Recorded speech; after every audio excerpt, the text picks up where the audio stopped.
हरे कृष्णा, राधे राधे। नमस्कार दोस्तों, आज आप वैशाख मास महात्म्य का 10वां अध्याय सुनेंगे। वैशाख मास में छत्रदान से हेमकांत का उद्धार। नारद जी कहते हैं, एक समय विदेहराज जनक के घर दोपहर के समय श्रुतदेव नाम से विख्यात एक श्रेष्ठ मुनि पधारे, जो कि वेदों की ज्ञाता थे।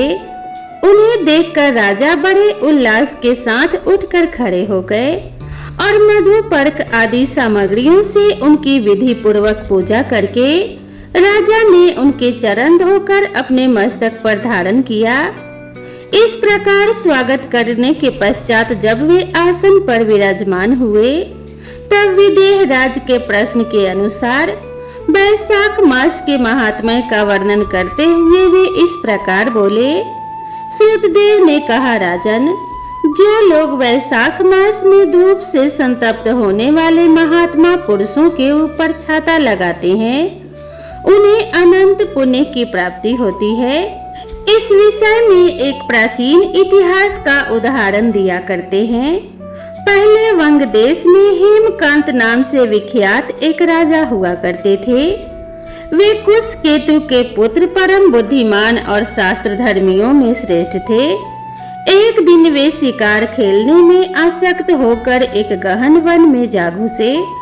वहां अनेक प्रकार के मृग और वराह आदि जंतुओं को मारकर जब वे बहुत थक गए, तब दोपहर के समय मुनियों के आश्रम पर आए।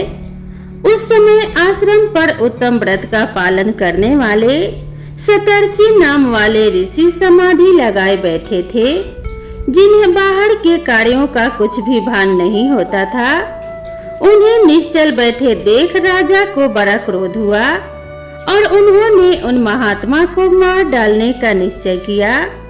तब उन ऋषियों के 10,000 शिष्यों ने राजा को मना करते हुए कहा, ओ खोटी बुद्धि वाले नरेश, हमारे गुरु लोग इस समय समाधि में स्थित हैं। बाहर कहाँ क्या हो रहा है, इसको ये नहीं जानते, इसीलिए इन पर तुम्हें क्रोध नहीं करना चाहिए। तब राजा ने क्रोध से विहल होकर शिष्यों से कहा, द्विज कुमारो, मैं मार्ग में थका मांदा यहाँ आया हूँ, अतः तुम ही लोग मेरा आतिथ्य करो। राजा के ऐसा कहने पर वे शिष्य बोले, हम लोग भिक्षा मांगकर खाने वाले हैं। गुरुजनों ने हमें किसी के आतिथ्य के लिए आज्ञा नहीं दी है। हम सर्वथा गुरु के अधीन हैं, अतः तुम्हारा आतिथ्य कैसे कर सकते हैं? शिष्यों का यह कोरा उत्तर पाकर राजा ने उन्हें मारने के लिए धनुष उठाया और इस प्रकार कहा, मैंने हिंसक जीवों और लुटेरों के भय आदि से जिनकी अनेकों बार रक्षा की है, जो मेरे दिए हुए दानों पर ही पलते हैं, वे आज मुझे ही सिखलाने चले हैं। ये मुझे नहीं जानते, ये सभी कृतघ्न और बड़े अभिमानी हैं। इन आताताइयों को मार डालने पर भी मुझे कोई दोष नहीं लगेगा। ऐसा कहकर वे कुपित होकर धनुष से बाण छोड़ने लगे। बेचारे शिष्य आश्रम छोड़कर भय से भाग चले। भागने पर भी हेमकांत ने उनका पीछा किया और 300 शिष्यों को मार गिराया। शिष्यों के भाग जाने पर आश्रम पर जो कुछ सामग्री थी, उसे राजा के पापात्मा सैनिकों ने लूट लिया। राजा के अनुमोदन से ही उन्होंने वहां इच्छा अनुसार भोजन किया। तत्पश्चात दिन बीतते बीतते राजा सेना के साथ अपनी पुरी में आ गए। राजा कुशकेतु ने जब अपने पुत्र का यह अन्यायपूर्ण कार्य सुना, तब उसे राज्य करने के अयोग्य जानकर उसकी निंदा करते हुए उसे देश निकाला दे दिया। पिता के त्याग देने पर हेमकांत घने वन में चला गया। वहां उसने बहुत वर्षों तक निवास किया। ब्रह्म हत्या उसका सदा पीछा करती रहती थी, इसीलिए वह कहीं भी स्थिरता पूर्वक रह नहीं पाता था। इस प्रकार उस दुष्ट आत्मा के 28 वर्ष व्यतीत हो गए। एक दिन वैशाख मास में जब दोपहर का समय हो रहा था, महामुनि मित्र तीर्थ यात्रा के प्रसंग से उस वन में आए। वे धूप से अत्यंत संतप्त और तृषा से बहुत पीड़ित थे। इसीलिए किसी वृक्षहीन प्रदेश में मूर्छित होकर गिर पड़े। देव योग से हेमकांत उधर आ निकला। उसने मुनि को प्यास से पीड़ित, मूर्छित और थका मांदा देखकर उन पर बड़ी दया की। उसने पलाश के पत्तों से छत्र बनाकर उनके ऊपर आती हुई धूप का निवारण किया। वह स्वयं मुनि के मस्तक पर छाता लगाए खड़ा हुआ तंबू में रखा हुआ जल उनके मुंह में डाला। इस उपचार से मुनि को चेतना हो आया और उन्होंने क्षत्रिय के दिए हुए पत्ते के छाते को लेकर अपनी व्याकुलता दूर की। उनकी इंद्रियों में कुछ शक्ति आई और वे धीरे धीरे किसी गांव में पहुंच गए। उस पुण्य के प्रभाव से हेमकांत की 300 ब्रह्म हत्याएं नष्ट हो गई। इसी समय यमराज के दूत हेमकांत को लेने के लिए वन में आए। उन्होंने उसके प्राण लेने के लिए संग्रहणी रोग पैदा किया। उस समय प्राण छूटने की पीड़ा से छटपटाते हुए हेमकांत ने 3 अत्यंत भयंकर यमदूतों को देखा, जिनके बाल ऊपर की ओर उठे हुए थे। उस समय अपने कर्मों को याद करके वह चुप हो गया। छत्रदान के प्रभाव से उसको भगवान विष्णु का स्मरण हुआ। उसके स्मरण करने पर भगवान महाविष्णु ने विश्वक्सेन से कहा कि तुम शीघ्र जाओ, यमदूतों को रोको और हेमकांत की रक्षा करो। अब वह निष्पाप हो गया है और मेरा भक्त हो गया है। उसे नगर में ले जाकर उसके पिता को सौंप दो।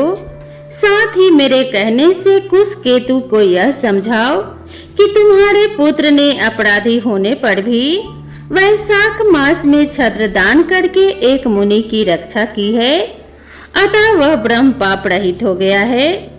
इस पुण्य के प्रभाव से वह मन और इंद्रियों को अपने वश में रखने वाला, दीर्घायु, शूरता और उदारता आदि गुणों से युक्त तथा तुम्हारे समान गुणवान हो गया है। इसलिए अपने इस महाबली पुत्र को तुम राज्य का भार संभालने के लिए नियुक्त करो। भगवान विष्णु ने तुम्हें ऐसी ही आज्ञा दी है। इस प्रकार राजा को आदेश देकर हेमकांत को उनके अधीन करके यहाँ लौट आओ। भगवान विष्णु का यह आदेश पाकर महाबली विश्वक्सेन हेमकांत के पास आकर यमदूतों को रोका और अपने कल्याणमय हाथों से उसके सब अंगों में स्पर्श किया। भगवत भक्त के स्पर्श से हेमकांत की सारी व्याधि क्षण भर में दूर हो गई। तदनंतर विश्वक्सेन ने उसके साथ राजा की पुरी में गए। उन्हें देखकर महाराज कुशकेतु ने आश्चर्य युक्त होकर भक्ति पूर्वक मस्तक झुकाकर पृथ्वी पर साष्टांग प्रणाम किया और भगवान के पार्षद का अपने घर में प्रवेश कराया। वहां नाना प्रकार के स्तोत्रों से उनकी स्तुति तथा वैभवों से उनका पूजन किया। तत्पश्चात महाबली विश्वक्सेन ने अत्यंत प्रसन्न होकर राजा को हेमकांत के विषय में भगवान विष्णु ने जो संदेश दिया था वह सभी संदेश कह सुनाया। उसे सुनकर कुशकेतु ने पुत्र को राज्य पर बिठा दिया और स्वयं विश्वक्सेन की आज्ञा लेकर उन्होंने पत्नी सहित वन को प्रस्थान किया। तदनंतर महामाना विश्वक्सेन हेमकांत से पूछकर और उनकी प्रशंसा करके श्वेत द्वीपों में भगवान विष्णु के समीप चले गए। तब से राजा हेमकांत वैशाख मास में बताए हुए भगवान की प्रसन्नता को बढ़ाने वाली शुभ धर्मों का प्रतिवर्ष पालन करने लगे। वे ब्राह्मण भक्त, धर्मनिष्ठ, शांत, जितेंद्रिय, सब प्राणियों के प्रति दयालु और संपूर्ण यज्ञों की दीक्षा में स्थित रहकर सब प्रकार की संपदाओं से संपन्न हो गए। उन्होंने पुत्र पौत्र आदि के साथ समस्त भोगों का उपभोग करके भगवान विष्णु का लोक प्राप्त किया। वैशाख मास सुख से साधे अतिशय पुण्य प्रदान करने वाला है। पाप रूपी ईंधन को अग्नि की भांति जलाने वाला, परम सुलभ तथा धर्म, अर्थ, काम, मोक्ष चारों पुरुषार्थों को देने वाला है। जो भी भगवान विष्णु का वैशाख मास में स्मरण करता है वह सभी पापों से मुक्त हो जाता है और सभी प्रकार के सुख को प्राप्त करके अंत में विष्णु लोक को जाता है। तो प्रेम से बोलिए भगवान विष्णु की जय, माता लक्ष्मी की जय। अब आइए भगवान विष्णु के एक सच्चे भक्त की कथा को सुनते हैं। कनकपुर गांव में भगवान विष्णु का एक मंदिर था। उस मंदिर के आगे एक सुंदर व काफी बड़ा बाग था। वहीं एक छोटी सी कुटिया में बाग का माली जीतो अपनी पत्नी रामा के साथ रहता था। जीतो सारे दिन बाग की देखभाल करता, पेड़ों को पानी देता था। रामा घर का सारा काम करती थी। घर का काम समाप्त होने के बाद वह अपनी कुटिया में तो कभी मंदिर में जाकर भगवान विष्णु के भजन को गाया करती थी। एक दिन वह अपनी कुटिया के बाहर एक पेड़ के नीचे बैठी भजन गा रही थी। तभी उसे एक मोर दिखाई दिया। वह रामा के आसपास घूम रहा था और अपने पंख फैलाकर नाच रहा था। रामा ने मोर को नाचता हुआ देखा तो उसे बहुत अच्छा लगा। जब तक वह भजन गाती रही, मोर वहीं घूमता रहा और उसके बाद कहीं चला गया। शाम को रामा ने जीतो को मोर के बारे में बताया तो उसने कहा, मैंने तो कोई मोर नहीं देखा। अगले दिन भी जब रामा भजन गाने बैठी तो वह मोर आ गया और भजन सुनकर नाचता रहा, फिर चला गया। रामा भजन समाप्त होने पर उसे ढूंढती रही, लेकिन वह मोर कहीं नजर नहीं आया। अगले दिन रामा मंदिर गई और मंदिर के पुजारी से मोर के बारे में पूछा। पुजारी ने कहा, बेटी मैंने तो कोई मोर नहीं देखा, हो सकता है कि पास के जंगल से आया हो।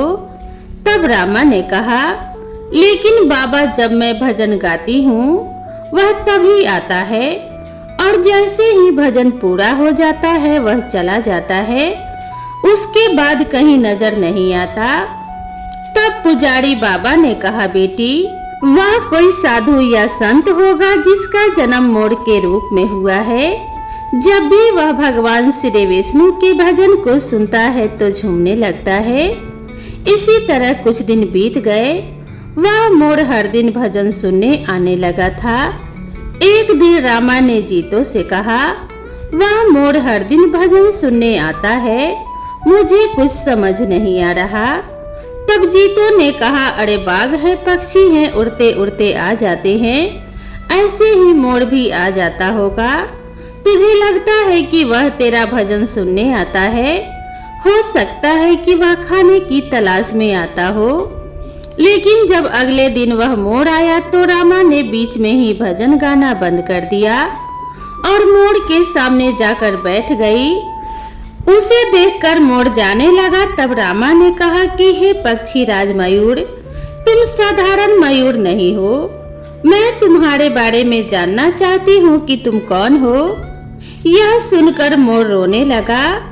उसने इंसान की आवाज में कहा, माता मैं पिछले जन्म में एक शिकारी था। जंगल से मोर पकड़कर उनके पंख निकालकर बाजार में बेचा करता था। एक बार जंगल में मैंने एक मोर को पकड़ा और उसके पंख निकालने के कारण वह घायल हो गया और मोर मरने लगा। तब उसने मुझसे कहा कि हे दुष्ट शिकारी, तूने धन के लालच में ना जाने कितने मोरों को मारा होगा। हमारे पंख निकालने के कारण जो हमें कष्ट होता है वह तू कभी समझ नहीं सकता। इसीलिए मैं तुझे श्राप देता हूँ कि तू अगले जन्म में मोर बने और तुझे भी इसी प्रकार का कष्ट हो। यह कहकर वह रोने लगा। तब रामा ने पूछा, तुमने जो किया उसकी सजा तो तुम्हें मिल ही रही है, लेकिन तुम इंसान की तरह कैसे बोल लेते हो और इस श्राप से तुम्हें मुक्ति कैसे मिल सकती है। तब उस मोर ने कहा, आज जब कोई मेरे पंख निकालता है तो मुझे बहुत दर्द होता है, लेकिन इन कष्टों को सहते हुए जब से मेरा जन्म हुआ है मैंने भगवान श्री हरि विष्णु का नाम जपना शुरू कर दिया है। इस जाप के कारण मेरे कष्ट कम हो गए। आपको भजन गाता देखकर मेरा मन नाचने को बेचैन हो जाता है। भगवान श्री हरि विष्णु की मुझ पर बहुत कृपा है। मैं कभी भी अपना रूप बदल सकता हूँ। यह कहकर वह सुंदर लड़की के रूप में प्रकट हो जाता है। उसे देखकर रामा बहुत खुश होती है और पूछती है, किंतु तुम किसी और को दिखाई क्यों नहीं देते? तब मोर रूपी लड़के ने कहा, मैं इंसान के रूप में रहता हूँ, किंतु जब कोई श्री हरि विष्णु के नाम का गुणगान करता है तो मैं अपने आप को रोक नहीं पाता और मोर के रूप में नाचने लगता हूँ। रामा ने आगे पूछा, तुम्हें इस श्राप से मुक्ति कैसे मिल सकती है? क्या मैं तुम्हारी कोई मदद कर सकती हूँ? तब मोर ने कहा, माता यह बहुत कठिन है। यदि आप अपने पति के साथ 1 सप्ताह तक बिना अन्न जल ग्रहण किए यज्ञ का अनुष्ठान करें और मुझे पुत्र के रूप में पाने की कामना करें, तो भगवान विष्णु की कृपा से मुझे मोर के जन्म से मुक्ति मिल जाएगी और मैं आपको पुत्र के रूप में प्राप्त हो जाऊंगा। रामा ने शाम को यह बात जीतो को बताई। जीतो ने मंदिर के पुजारी से यह बात की और यज्ञ का अनुष्ठान किया। 7 दिन लगातार यज्ञ चलता रहा। 7वें दिन यज्ञ की अंतिम आहुति के साथ मोर ने अपने प्राण त्याग दिए और 9 महीने के बाद रामा के गर्भ से एक तेजस्वी बालक ने जन्म लिया। भगवान विष्णु की कृपा से हर प्राणी को कष्टों से मुक्ति मिल जाती है। सिर्फ इंसान ही नहीं, अगर पशु पक्षी भी भगवान का स्मरण एवं उनकी भक्ति करते हैं तो उनको भी कष्टों से मुक्ति भगवान श्री हरि विष्णु प्रदान करते हैं। सच्चे मन से अगर कोई भी भगवान का नाम लेता है और श्रद्धा से उनकी भक्ति का गुणगान करता है तो उनके हर कष्ट का निवारण भगवान श्री हरि विष्णु करते हैं। तो प्रेम से बोलिए भगवान श्री हरि विष्णु एवं माता लक्ष्मी की जय।